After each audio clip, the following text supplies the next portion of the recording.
হ্যাঁ দয়া। স্যার, এই বিক্রম আর অঞ্জলি এদের যে অ্যালাবাইজ আছে ওগুলো আমরা চেক করেছি। যখন খুন হয়েছিল ওই রাতে বিক্রম গ্র্যান্ড রোডে ট্রাফিক জ্যামে ফেসেছিল আর প্রায় রাত 2টোর সময় বাড়িতে পৌঁছেছে। আর এই অঞ্জলি? স্যার, এই অঞ্জলিও রাত্রির 12টা পর্যন্ত কাজ করেছে আর প্রায় রাত্রি 1:30টার সময়ও বাড়িতে পৌঁছেছে। দয়া, এসব দেখে মনে হচ্ছে এটা সাধারণ কেস নয়, দেশের সুরক্ষার সঙ্গে জড়িয়ে রয়েছে। স্যার, হ্যাঁ, স্যার এই দেখুন স্যার, ঠিক ব্লাস্টের আগে ওই সকাল 6টা সাড়ে 6টা নাগাদ এই লাল গাড়িতে একজন মহিলা বেরিয়েছিল। স্যার, হ্যাঁ, ওই যে নকল হোটেল স্টাফটা ছিল না, ও তখনই বেরিয়েছে কিন্তু অন্য গেট থেকে। এই এই দেখুন। রবি, কটা নাগাদ গাড়ি এসেছিল? 6টা নাগাদ। বেরিয়েছে 6:30, মানে আধ ঘন্টা পরে। আচ্ছা, ছবিটা একটু জুম করো তো, দেখি তো একটু। রবি, আমাদের ডেটাবেসে কিছু নাম আর ফেস আছে যারা দেশের ক্ষতি করতে পারে। এটা বেইমান আর গুপ্তচরের লিস্ট। এদের ফেসটা স্ক্যান করো আর ওদের সঙ্গে ম্যাচ করে দেখো। আর পঙ্কজ, আরটিও থেকে জানো যে এই গাড়ি কার নামে রেজিস্টার করা আছে। স্যার, হ্যাঁ, কেসটা কিন্তু ভীষণ কনফিউজিং। কিছুই মাথায় ঢুকছে না যে আসল ব্যাপারটা কি। ফেডরিক, একটা কথা পরিষ্কার যে দেশের সুরক্ষার সঙ্গে যুক্ত, অর্থাৎ যে এই রতন আর সমিতাকে মেরেছে না, সে কোনো সাধারণ ক্রিমিনাল বা অপরাধী নয়। বিষয়টা অন্যরকম। ওহো, হ্যাঁ দয়া, কি হচ্ছে? কিছু পেয়েছো? হ্যাঁ স্যার, পেয়েছি। এই মেয়েটা ছেলেটা ওই লিস্টে নেই স্যার যারা দেশের শত্রু, বরঞ্চ সেই লিস্টে আছে যারা দেশের সঙ্গে বেইমানি করে তাদেরকে ধরে মেরে দেয় স্যার। এরা দুজনেই আইবি অফিসার্স, আলিশা আর ঈশান। এসিপি প্রতিমান, আমি আপনার খুব সম্মান করি, তাই আমি কিছু বলছি না। যদি এই অভিযোগটাই অন্য কোনো অফিসার করতো তাহলে সে এতক্ষণে খুব পস্তাতো।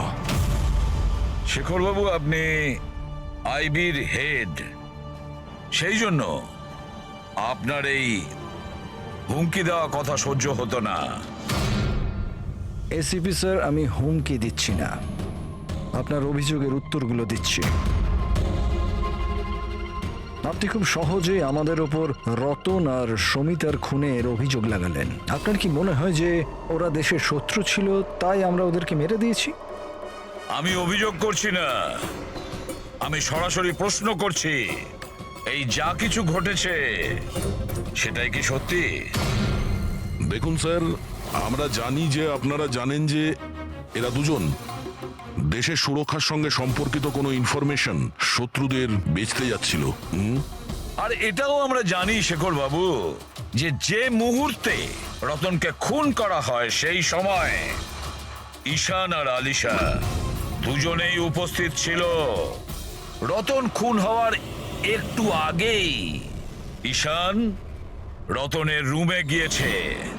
সমিতা রতনের রুমে পিৎজা নিয়ে গিয়েছিল, এমন একটা পিৎজা যার মধ্যে অজ্ঞান করার ওষুধ ছিল।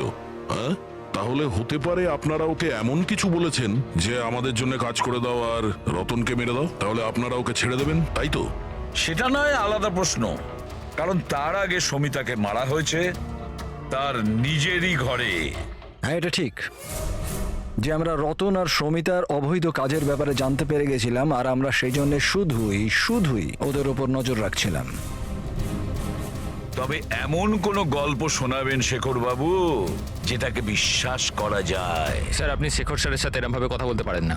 আর তুমিও এসিপি স্যারের সঙ্গে এইভাবে কথা বলতে পারো না। Relax boys. আলিশা, তুমি বলো, তোমরা দুজন ওই দিন হোটেলে কেন গেছিলে? স্যার, রতনের ল্যাপটপ থেকে সেসব ফাইলসের কপি বানাতে যেগুলো সেদিন শত্রু দেশকে ইমেল করা হয়েছিল, যাতে আমরা এটা জানতে পারি যে আমাদের কোন কোন গুপ্ত ইনফরমেশন ওদের কাছে পৌঁছে গেছে। তাহলে এবার আপনাদের শান্তি হয়েছে তো? আমাদের উদ্দেশ্য শুধুই নজর রাখা ছিল, মারার ছিল না। হ্যাঁ, যদি দরকার পড়ে আর আমাদের কাছে অর্ডার থাকে তাহলে এইরকম দেশের শত্রুদের মারার জন্য আপনাদের মতো লোকের পারমিশনের দরকার নেই। স্যার আপাতত তো টেনশনের খবর এটাই যে যারাই ওকে মেরে থাকুক না কেন, ওরা দেশের সিক্রেট ইনফরমেশন পেয়ে গেছে, আর ওরা এই ইনফরমেশন যাকে খুশি দিতে পারে, শত্রুদের, মাওবাদীদের অথবা অন্য কাউকে। তবে হ্যাঁ, যদি আমরা ওই মানুষটাকে পেয়ে যাই যে ওদের দুজনকে মেরেছে, যার কাছে দেশের ইনফরমেশনগুলো আছে, তাকে মারবার আগে আমরা এক মুহূর্তও ভাববো না। আর এটা আমরা পুরো বিশ্বাস করি যে আইবি পৌঁছানোর আগে সিআইডি ওখানে পৌঁছে যাবে। এসিপি প্রদ্যুমান, আপনার অফিসারকে এটা বোঝান যে এই সময়টা একে অপরকে চ্যালেঞ্জ করার নয়, বরঞ্চ একসাথে মিলে কাজ করার।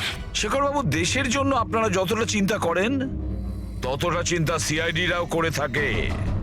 তবে একটা কথা মনে রাখবেন, যতক্ষণ না এই কেসটা সলভ হচ্ছে ততক্ষণ আপনারা ওই বেঈমানের কাছে পৌঁছতে পারবেন না।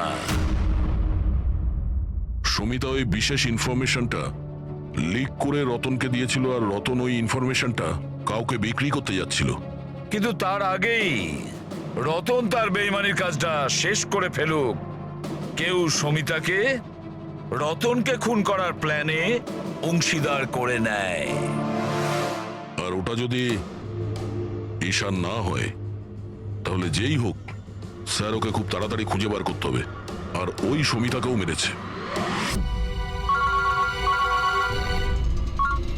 হ্যাঁ বলো সালুকে। কি কি সালুকে, আবার কি নতুন শুরু করলে? কেন? যখন আমরা নিজেদের চোখে ওই সিসিটিভি ফুটেজে দেখলাম রাত্রি 12:30টার সময় সমিতা ওই হোটেলে ছিল, আর তুমি বলছো যে ওটা সমিতা ছিল না, তাহলে ওটা কে ছিল? রতনের মৃত্যু কি করে হয়েছে? রতনের মৃত্যু হয়েছে বিষের কারণে। ওই যে ডাটটা আমরা রতনের বডি থেকে পেয়েছিলাম, তাতে এত ভয়ঙ্কর বিষ লাগানো ছিল যে সেকেন্ডেই রতনের মৃত্যু হয়েছে। আর স্যার পয়েন্ট নাম্বার 2, এই মাইক্রোওয়েভে ডার্ট ফিক্স করার জন্য খুনি অনেক সময় পেয়েছে, কারণ এই ওষুধ মেশানো পিৎজা খাওয়ার জন্য ও একেবারে বেহুশ হয়ে পড়েছিল। বস, যে নেশার ওষুধটা পিৎজা পাওয়া গেছিল, সেই নেশার ওষুধটা আমরা রতনের পেটে পেয়েছি। হ্যাঁ, পুরো ইনগ্রেডিয়েন্টসটা আমরা ভালো করে চেক করতে পারিনি, কিন্তু ঠিক আছে সালুকে, আমি সবকিছু মেনে নিলাম। আগে এটা বলো, এই সব কিছুর পেছনে সমিতার ওখানে হোটেলে থাকা না থাকার কি কানেকশন আছে? সেটাই বলছি বস। ও ডায়াবেটিসের পেশেন্ট ছিল, সুগারের পেশেন্ট। ওই মহিলার মৃত্যু হয়েছে কোনো ভেজাল দেওয়া ইনসুলিনের কারণে। আর সব থেকে ইম্পর্টেন্ট ব্যাপার, ওই মেয়েটির মৃত্যুর সময় রাত 10টা থেকে 12টার মধ্যে। কি? এক্স্যাক্টলি। তাই 12টার মধ্যে যদি ও মারা গিয়ে থাকে, 12:30টার সময় ওকে হোটেলে কি করে দেখতে পাওয়া গেল? স্যার, যদি সুমিতা রতনকে না মারে, আর অমিত, ঈশান আর আলিশাও যদি না মারে, তাহলে রতনকে মারলো কে? আর ওই ফুটেজে যে মেয়েটাকে আমরা দেখেছিলাম, ও যদি সুমিতা না হয় তাহলে আর কে ছিল? সমিতা। এসিপি স্যার, আপনি বোধহয় এটা জানেন না যে আমি কত বড় টেনশনে আছি। যদি ওই খুনি ধরা না পড়ে যে রতন আর সমিতাকে মেরেছে, তাহলে দেশ কত বড় বিপদে পড়তে পারে সেটা আপনি বুঝতে পারছেন না। আমি খুব ভালো রকম জানি শেখর বাবু, খুব ভালো রকম জানি, কিন্তু একটা কথা মনে রাখবেন, দেশের কোনো ক্ষতি আমি হতে দেব না। তার আগেই আমরা খুনিকে ধরে ফেলবো। স্যার, ওই খুনির আইডেন্টিটি আমরা সেখান থেকে পেতে পারি যেখান থেকে ওরা একে অপরকে মেইল করেছিল। হ্যাঁ পঙ্কজ, আমার তো এটাও মনে হচ্ছে যে নিশ্চয়ই কোনো আশেপাশের লোক হবে যে সমিতা আর রতন এদের দুজনের ছোট ছোট অভ্যাসগুলোর ব্যাপারেও পুরো জানতো। হ্যাঁ স্যার, যেমন ধরুন সকালে উঠেই রতন মাইক্রোওয়েভে কফি বানাতো। আর সমিতাকে ইনসুলেন্সের ইঞ্জেকশন পৌঁছে দেওয়া, সেটা তো কাছেরই কেউ করতে পারে। আর খুনি এটাও জানতো যে এই অঞ্জলি আর বিক্রম রাত 1টার আগে বাড়িতে ফিরবে না।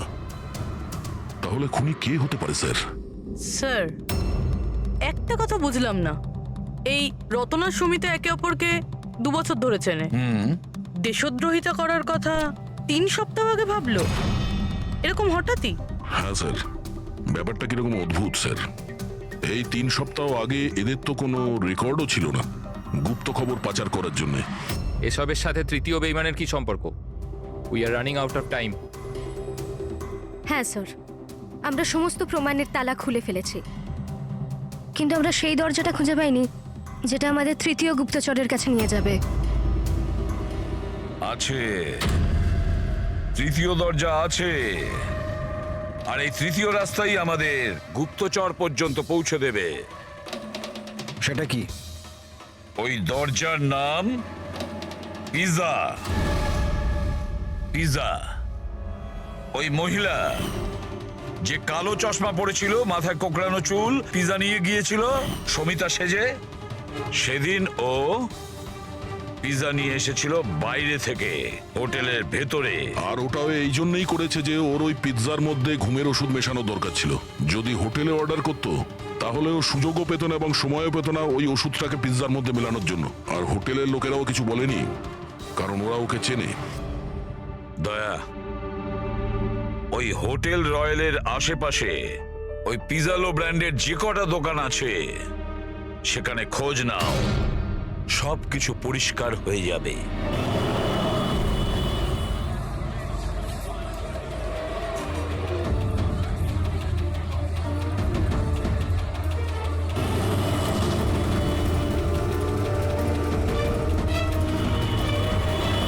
হ্যাঁ স্যার, কাল রাত 12:15টার সময় কেউ তো একজন এসেছিল পিৎজা নিতে, কিন্তু কোনো মেয়ে তো আসেনি, একটা ছেলে এসেছিল। এদের দুজনের মধ্যে কেউ ছিল? হ্যাঁ স্যার, এই ছেলেটা।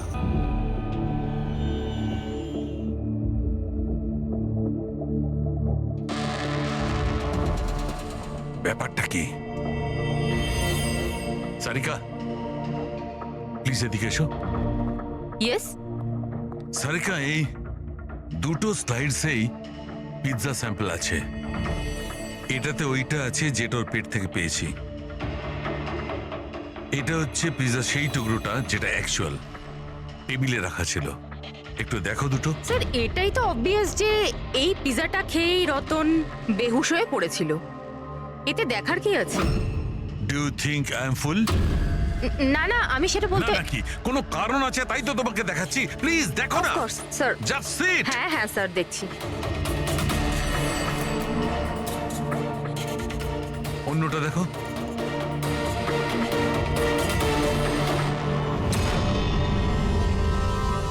কি? তার মানে এই পিজাটা খেয়ে বেহুশ হয়নি? এক্স্যাক্টলি, আমি তোমাকে সেটাই দেখাতে চাইছিলাম। তাহলে কি খেয়েছিল?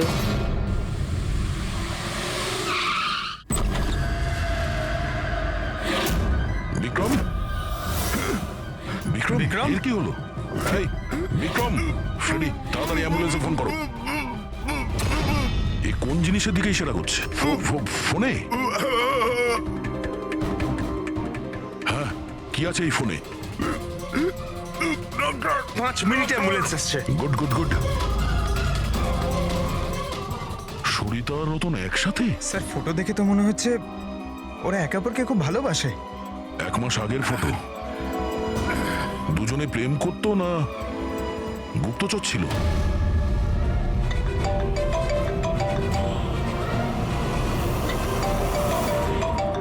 হ্যাঁ ডক্টর সালুকে। আরে ভাই, এই কেসটাতে একটা নতুন মোড় নিয়ে নিয়েছে। আবার কি হলো? মনে আছে ওই পিৎজা, ওই যে পিৎজাটা যেটা রতন খেয়েছিল যার কারণে ঘুমিয়ে পড়েছিল? হ্যাঁ হ্যাঁ, ওই পিৎজা যেটা ওই নকল সমিতা হোটেলে নিয়ে গিয়েছিল। আরে ভাই, এইটাই তো খটকা। আসলে রতন ওই পিৎজাটার কারণে অজ্ঞান হয়নি। রতন অজ্ঞান হয়েছে অন্য কোনো জিনিস খাওয়ার ফলে। ও হয়তো হোটেলে আসার আগেই সেটা খেয়েছিল। হোটেলে আসার আগে? অভিজিৎ বলেছিল যে হোটেলে আসার আগে রতন পিৎজাই খেয়েছিল। আচ্ছা, কালকে ডিনারে কি খেয়েছিল রতন? Plain cheese pizza.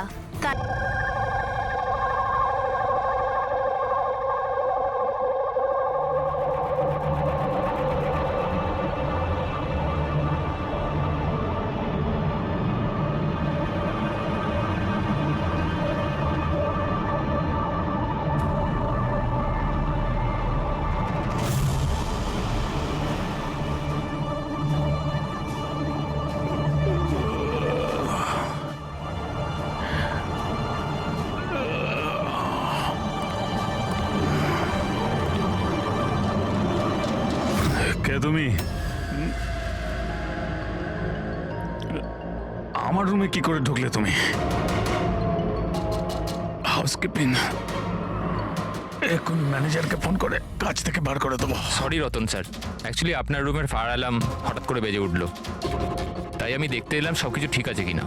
আমি দরজাটা নক করেছিলাম কিন্তু আপনি হয়তো ঘুমোচ্ছিলেন তাই খুললেন না, ওই জন্য আমি মাস্টার কি ইউজ করে ভেতরে ঢুকলাম। Are you fine? হ্যাঁ ফাইন, গো।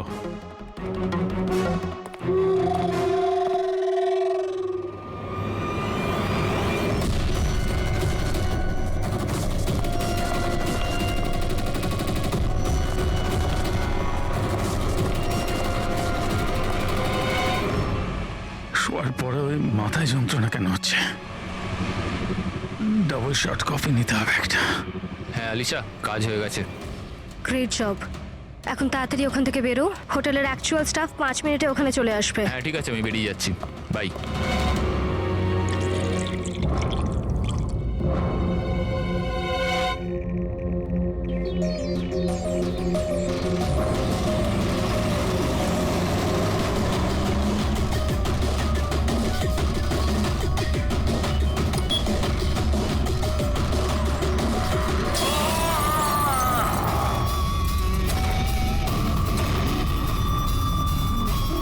রতন স্যার, রতন স্যার, দরজা খুলুন, Ratan sir.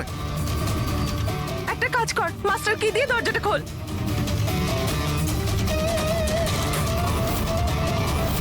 Ratan sir, Ratan sir, Ratan sir.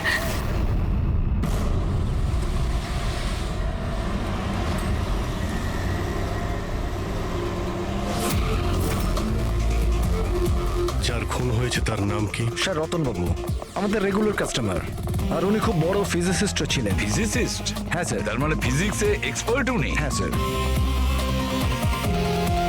কটার সময় হয়েছে এসব?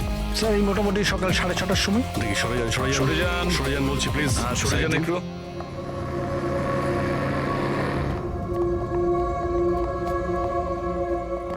মাই গড, মাই গড, এর বুকের মধ্যে তো ডার্ট ঢুকে আছে। যদি ওর মৃত্যু মাইক্রোভেন ব্লাস্ট করে হয় তাহলেই 1, 2, 3, 4, 6টা ডাটের শরীরে এলো কি করে? স্যার মাইক্রোওয়েভ ব্লাস্ট হয়নি, এখানে তো বন্দুক রাখা আছে। আগে থেকে ডাট বন্দুকের সঙ্গে ফিক্স করা ছিল। স্যার মনে হচ্ছে এই রতনকে মারার জন্য ভালো প্ল্যান করা হয়েছিল। কি ম্যানেজার, খবর রাখেন আপনার হোটেলে কি হচ্ছে? আপনার হোটেলের গেস্টকে কেউ মারার চেষ্টা করেছে মাইক্রোওয়েভে এই ডার্ট লাগিয়ে। স্যার আমি নিজেই সারপ্রাইজ যে এসব কি হচ্ছে।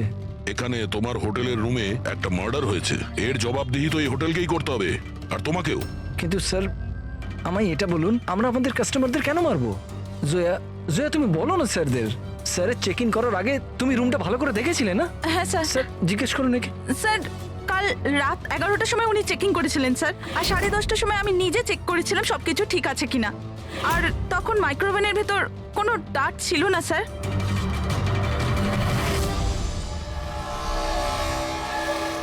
স্যার অর্ধেক খাওয়া পিৎজা স্যার। আরে এটা তো, আচ্ছা আপনাদের এখানে কি বাইরের খাবার অ্যালাউ করা হয়? অ্যালাউড তো সেভাবে নয়, কিন্তু রতন স্যার তো আমাদের রেগুলার কাস্টমার, তাই কোনো স্টাফ বোধহয় হতে পারে। এই স্টাফটা কে ছিল যখন এই পিৎজা রুমের ভেতরে নিয়ে আসা হয়েছিল? হ্যাঁ কি হলো? আমাদের প্রশ্ন শুরু হতেই তোমরা চুপ করে গেলে। সিসিটিভি ফুটেজ দেখতে চাই, রাত্রি 10:30 থেকে সকাল 6টা পর্যন্ত যা কিছু ঘটেছে সেটা 7.5 ঘন্টার মধ্যেই হয়েছে।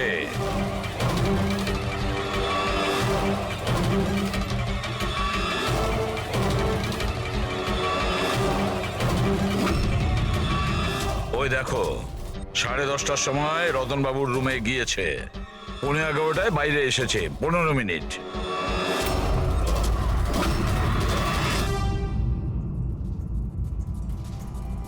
এগারোটা বেজে 11 মিনিটে এই রতন রুমের মধ্যে ঢোকে।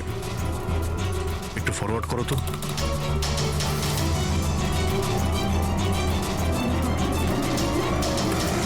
রাত্রি 11:30টার সময় এ এসেছিল রতনের সঙ্গে দেখা করতে।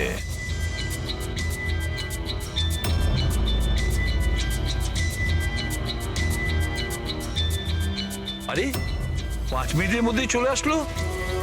দেখে মনে হচ্ছে খুব রেগেও আছে। ইনি কে? স্যার এ অমিত বাবু, রতন বাবুর ভাই। প্রথমবার এসেছিল হোটেলে। রতন বাবু তো দেখাই করতে চাইছিলেন এনার সাথে, কিন্তু ইনি তো জোর করে রুমে ঢুকে গেছিলেন।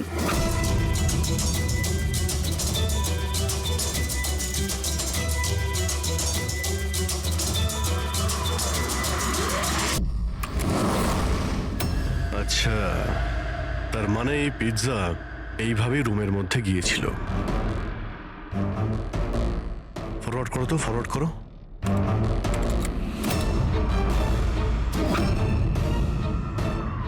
এই বেরোলো, স্টপ। 2টোর সময়, ও 12:30টার সময় ও পিৎজা নিয়ে ঢোকে আর 2টোর সময় বেরিয়ে আসে। এই মহিলা কে? হ্যাঁ, স্যার এনার নাম সমিতা। ইনি রতন বাবুর খুব কাছের বন্ধু। প্রায় প্রত্যেক উইকেন্ডেই উনি দেখা করতে আসেন।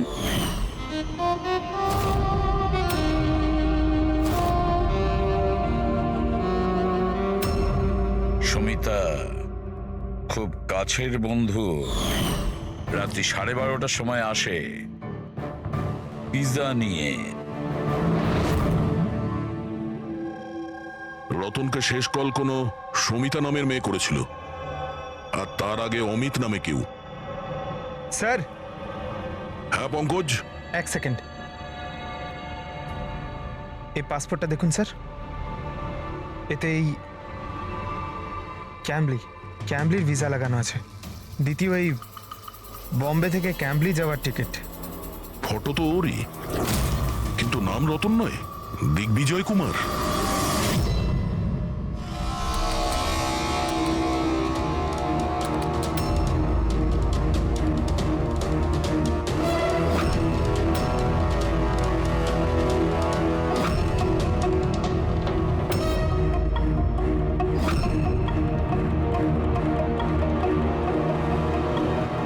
সকাল 6টার সময় হোটেলের স্টাফ মেম্বার রতনের রুমে যায় আর 6:30টায় বাইরে আসে। তার মানে রতনের মৃত্যুর আগে। এই স্টাফ মেম্বারের নাম কি? জানি না স্যার। কি? আপনি আপনার স্টাফকেও চেনেন না? হ্যাঁ স্যার এ আমাদের স্টাফ নয়। আমি খোঁজ নিচ্ছি স্যার, দেখছি। মুকুল, খোঁজ নাও। এই লোকটাকে কোনো নতুন স্টাফ জয়েন করেছে কি? স্যার একটা কথা বুঝতে পারছি না, এই রতন একজন ফিজিসিস্ট ছিল, দেশের স্পেশালাইজ স্পেস প্রোগ্রাম নিয়ে কাজ করছিল, তাহলে জাল পাসপোর্ট কেন বানালো? সেটাই তো, কেউ কোনো ফিজিসিস্টকে মারার জন্য এত লম্বা প্ল্যান কেন করবে? হুম, পুরবি এই ল্যাপটপ চেক করো একটু রতনের। স্যার হ্যাঁ, আমি সব রেকর্ড চেক করে নিয়েছি।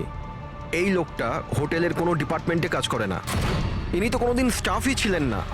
আমার তো মনে হয় ইনি বাইরের লোক। এই দেখো, বাইরের কোনো অচেনা লোক এখানে আসে, হোটেলের স্টাফ হয়ে ঘুরে বেড়ায়, এই আপনাদের সিকিউরিটি? হ্যাঁ,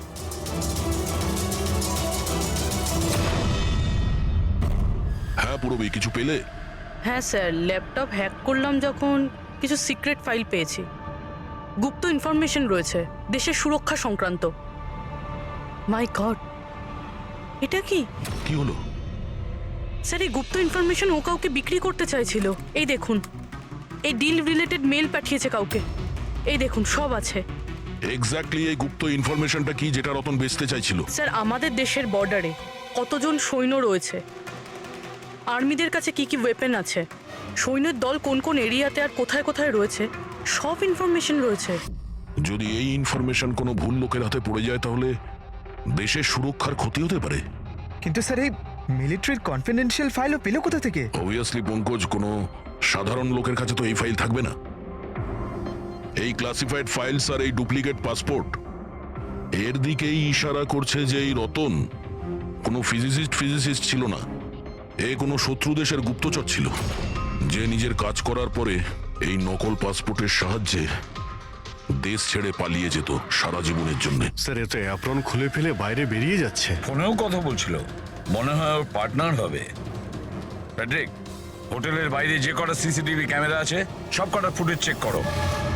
স্যার যতক্ষণ না এই অচেনা স্টাফের ব্যাপারে জানা যাচ্ছে এই সমিতা আর রতনের ভাই এদের জিজ্ঞাসাবাদ করা যাক।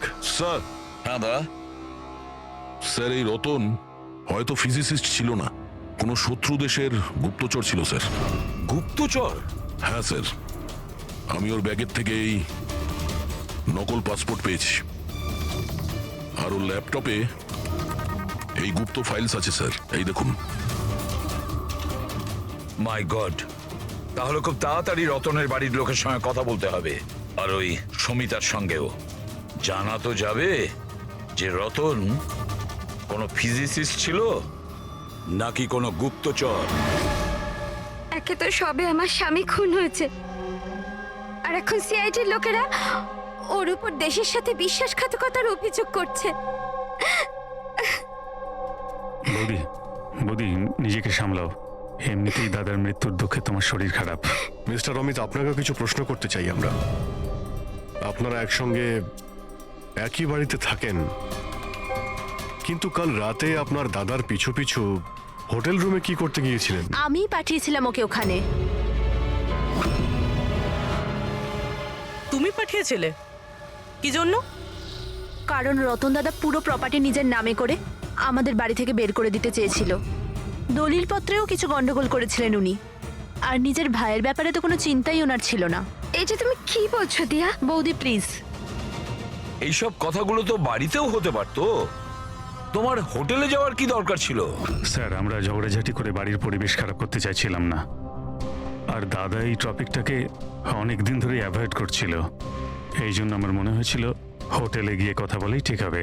কিন্তু রুম থেকে তো তুমি খুব তাড়াতাড়ি চলে এসেছিলে, তার মধ্যেই সব কথা হয়ে যায়। স্যার, হোটেলের ঘরেও আমি কথা বলতে পারিনি, দাদা খুব ঘুমের মধ্যে ছিল আর ক্লান্ত ছিল, সেজন্য খিটখিটে হয়ে গেছিল, সেজন্য আমি রাগে ওখান থেকে বেরিয়ে আসি। এই এত বড় বাড়ি থাকা সত্ত্বেও রতন হোটেলে গিয়ে থাকতো? হ্যাঁ স্যার, রতন খুবই ইন্ট্রোভার্ট ছিল। ও সবসময় একলাই থাকতে চাইতো, যাতে ওর কাজে ও আরো বেশি করে মন দিতে পারে। বাড়িতে থাকলেও ও প্রায়ই ওর ঘরেই থাকতো। রবি, বাড়িতে ওর যখনই ডিস্টারবেন্স মনে হতো ও তখনই হোটেলে প্রায়ই চলে যেত।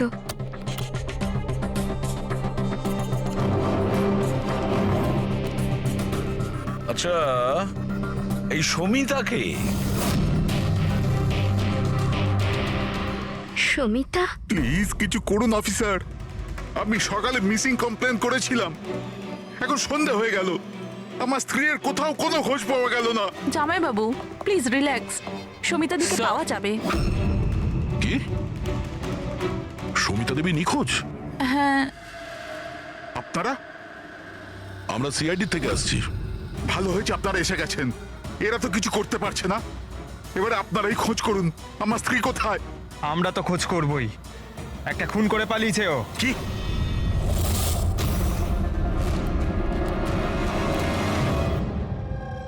যদিও রতন আইনত আমার স্বামী ছিল, আমি ওর ব্যাপারে কিছুই জানতাম না। ও আমার সাথে কিছুই শেয়ার করতো না। ওর জীবনের প্রতিটা মুহূর্ত আমার কাছে রহস্যের চেয়ে কিছু কম ছিল না। এই সমিতাকে আমি কিছুই জানি না, আমি নামটাও শুনিনি, এমনকি ও কোথায় থাকে, কি কাজ করে, আমি কিছুই জানি না।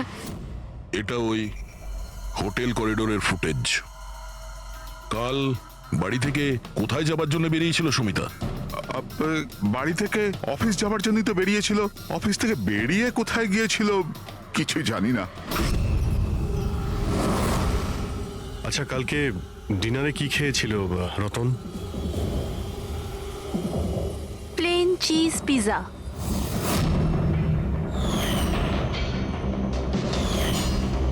তাই না বৌদি? হ্যাঁ।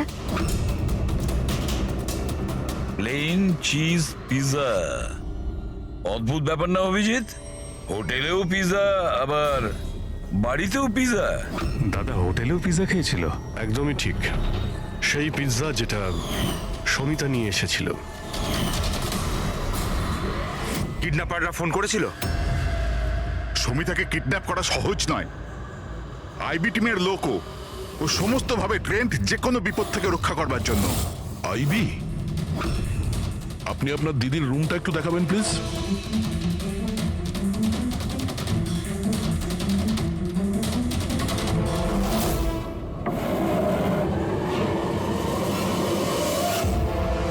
স্যার, এটাই হলো দিদির ঘর।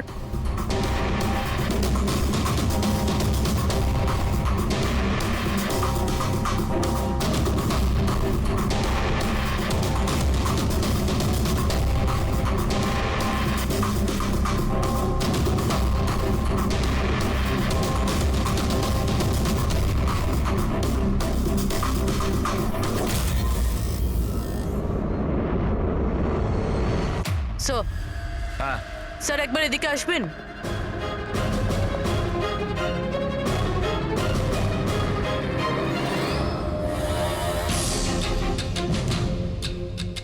এই দেখো, রুমের ভেতরে আবার রুম। স্যার এদিকে আসুন। এই দেখুন, এই কম্পিউটার হ্যাক হয়েছে স্যার। একটা কাজ করো, পুরো ঘরের তল্লাশি নাও। দাড়ি আর উইগস, ওহো, প্রস্থেটিক্স। অভিজিৎ, দেখছো এসব? হ্যাঁ স্যার। আর এই লকারে ক্লাসিফাইড ফাইলস, মনে হচ্ছে অনেকদিন ধরেই এর তদন্ত চলছিল। শুধু তাই নয় স্যার, কেউ তো আছে যে ওর ওপর নজর রাখছিল, ওর কম্পিউটারের একটা অ্যাক্টিভিটির ওপর নজর রাখছিল। কম্পিউটারটা হ্যাক করা হয়েছে। কে করেছে খোঁজ নাও।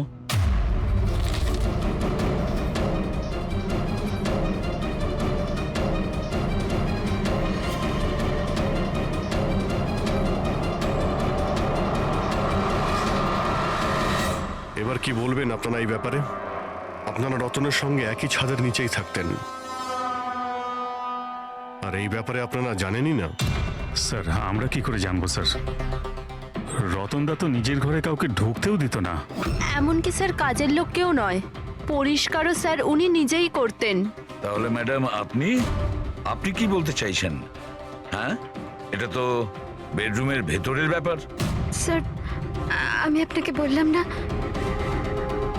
আমি কিছুই জানি না। আরে এই এই কবে আর কি করে? হ্যাঁ দয়া। স্যার সমিতা বাড়িতে নেই স্যার, ও নিখোঁজ। আইবি বিউরোতে কাজ করে স্যার। স্যার আমরাও ল্যাপটপ চেক করেছি।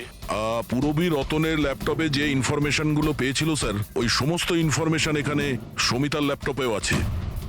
এই ইনফরমেশনটা লিক করে দেশ ছেড়ে পালিয়ে যাওয়ার চিন্তা ছিল। তাহলে দয়া, এই সমিতা আইবিতে চাকরি করত, তার মানে দেশের সমস্ত তথ্য ওর কাছে আগে থেকে ছিল, যেগুলো ও রতনকে দিত আর রতন সেগুলোকে বিক্রি করত, আর দুজনেই এর থেকে রোজগার করত।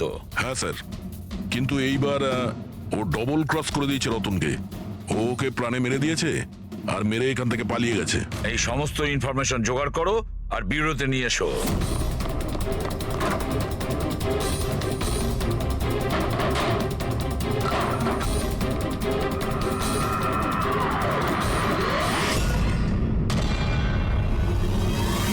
স্যার, স্যার,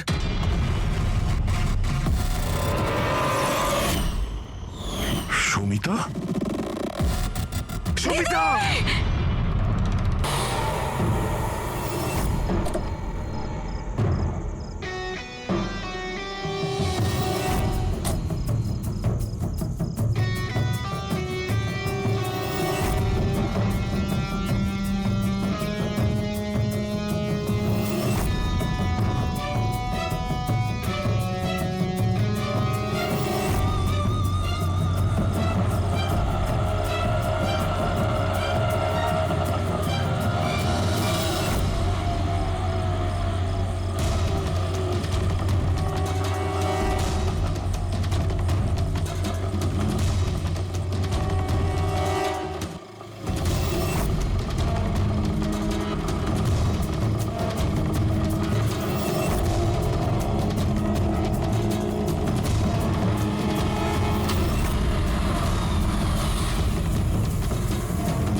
জেসমিন, তুমি তুমি এখানে কি করছো? এনারা আমাকে কিছু ইনফরমেশন নিয়ে আসতে বলেন। আমি কিছু জানতামই না ওই ইনফরমেশনের ব্যাপারে। এনারা আমাকে বলেন যদি আমি না আসি তো তো এনারা আমাকে মেরে দেবেন। এই জন্য আমি এখানে এলাম। তোমরা কারা? আমাদের তিনজনকে এখানে এভাবে ঠকিয়ে আনার মানে? দেশকে যাতে কেউ ঠকাতে না পারে সেই জন্য আমাদের কখনো কখনো আসামিদের ঠকাতে হয়। IB win. আপনারা তারাই না যারা রতন দাদাকে মেরেছেন? রতনকে কে মেরেছে আর কি মারেনি সেই সত্যটা খুব তাড়াতাড়ি সামনে আসবে, কিন্তু দিয়া, অমিত, আরও একটা সত্যি সামনে আসা বাকি। সেটা কি? সেটা হলো যে তোমাদের দুজনের এটা জানা উচিত যে তোমরা একটা দেশদ্রোহীর সাথে থাকছো, তাই না জাসমিন?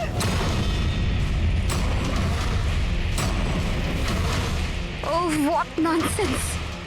তোমরা আমাকে দেশদ্রোহী বলছো?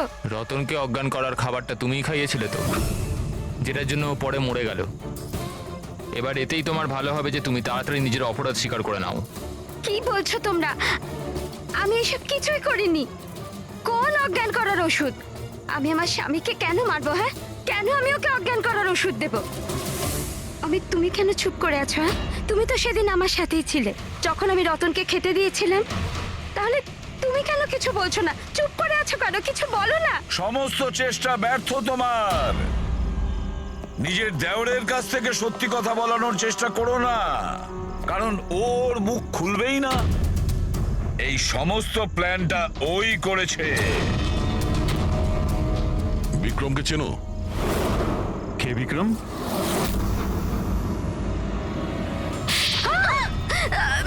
অমিত, আপনারা এদিকে আসুন।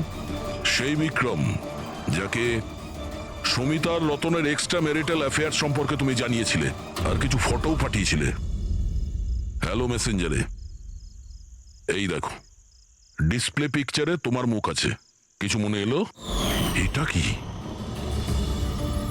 এই সমিতার রতনের ফটোগ্রাফস বিক্রমকে হ্যালো মেসেঞ্জারে জেসমিন পাঠায়নি, অন্য কেউ পাঠিয়েছে। অমিত?